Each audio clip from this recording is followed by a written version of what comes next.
Welcome to this week's Movie Math, where, just like that, Warner Brothers became a major player in the competitive and crowded animation field.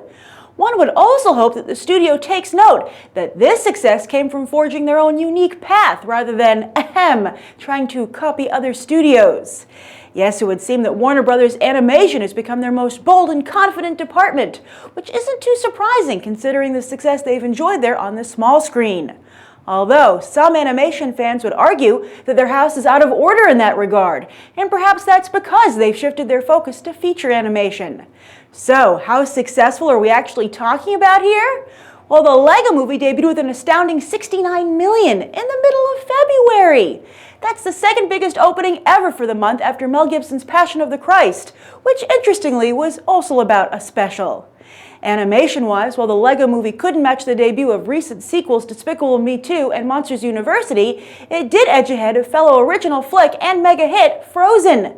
Surely Warner Brothers would like to see the Lego Movie craggle to the top of the box office the same way Disney's entry was, although Frozen basically had 2 months all to itself, while DreamWorks Animation's Mr. Peabody and Sherman just hit theaters overseas and will debut here in the US in just a month, followed by Blue Sky's Rio 2 a month after that. If only the US distribution schedule was as regimented as Lord Business's empire. Speaking of Lord Business, Fox News spun a story over the weekend that Hollywood is becoming increasingly anti-business, with this villainous CEO voiced by Will Ferrell the latest bit of evidence. Okay, who went to the Lego store after watching this movie and made a purchase? Me. And on Twitter, Facebook, and the comment section of my review of the movie, I saw that a lot of you did as well, which is a good thing.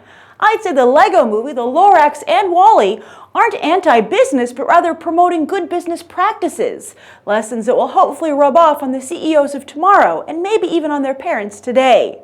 So what did I buy? I bought the Bad Cop Chase set because he was my favorite character, and one of these mystery packs. Let's see who I got. Come on, Lord Business. All right, let's see. I feel like I'm at Comic-Con. I did get Lord Business. Oh my gosh. I love mystery packs. He's so cute. I love him so much. He can write movie math with me. By the way, Fox Business, if you weren't paying attention, I just admitted my favorite characters were the CEO and his enforcer Bad Cop. Now, after that free commercial for Legos, in your face Fox News, let's return our attention to Warner Brothers Animation.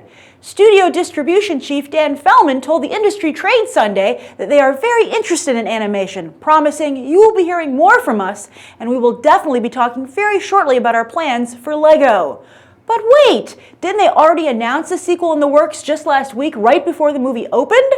Perhaps Warner Brothers is eager to announce that Phil Lord and Chris Miller will be back for the sequel after all, since their initial announcement said a new team, Jared Stern, who co-wrote The Internship and Mr. Popper's Penguins, and Michelle Morgan, who wrote Girl Most Likely, would be taking over. See, Warner Brothers said this was all part of some plan to put together an animation brain trust, which would also include frequent Jason Segel collaborator Nick Stoller, plus Bad Santa writers Glenn Ficarra and John Requa. But that was back when the Lego Movie was supposed to open with just $40 million. Now, Monday morning has come around, and Warner Brothers might be realizing that some sweet-talking agents sold them a bill of goods. The Internship, Mr. Popper's Penguins, Girl Most Likely, Bad Santa follow-up, I Love You, Philip Morris, and Jason Segel's entire career? Seriously, anyone can go on Box Office Mojo and look this stuff up, Hollywood. Anyone.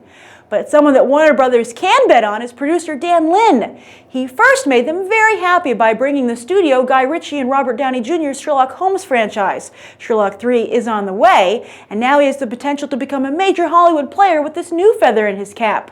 Warner Brothers certainly recognizes his potential and has him not only producing the Lego Movie 2, but their live-action Justice League.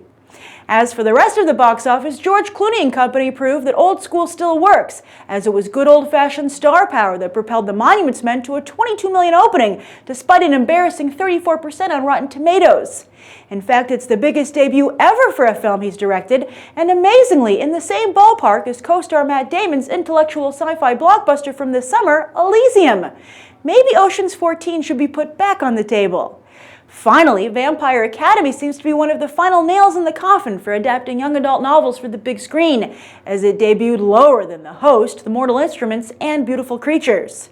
Divergent, The Giver, and The Maze Runner are already in the pipeline, but don't expect any more green lights unless one of those manages to be a breakout hit. Whoever thought we would be rooting for The Giver star Taylor Swift? As for this coming weekend, Hollywood competes for your Valentine's Day dollars. There are the obvious choices: About Last Night, Endless Love, and Winter's Tale.